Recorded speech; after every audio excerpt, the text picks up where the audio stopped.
Fred, can you comment on what we also found some research about? It has its own chemical secretions that increases the blood supply to the fat cells themselves, and it's a self-perpetuating thing. It just keeps wanting more and keeps wanting more. Right, exactly. It's self-perpetuating. What happens is the more you do, the more you're going to become obese, because it creates a blood supply, and your body's going to be demanding. Actually, the visceral fat actually creates a chemical demand to increase the visceral fat. There might be a factor when people have a lot of cravings. And that craving is not just going to be for fat. It could be for processed carbohydrates, just for fat storage in general.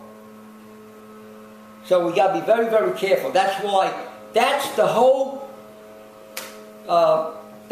premise behind leaving out the processed food. The whole premise behind it, if you leave out all the processed food, you're going to be starting to scavenge the visceral fat. I've seen plenty of people had a fatty liver go into a plant-based diet.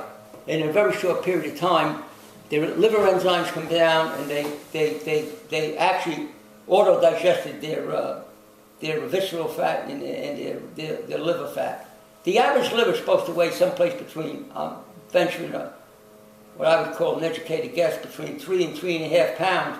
There's a lot of people walking around with 5-pound livers. I've seen pictures, and I actually saw livers in that. I saw an exhibit that came from Germany up in Manhattan, showed people's internal organs in their bodies. I don't know if you remember that. Yeah. And there were livers there. They looked like basketballs. It was amazing.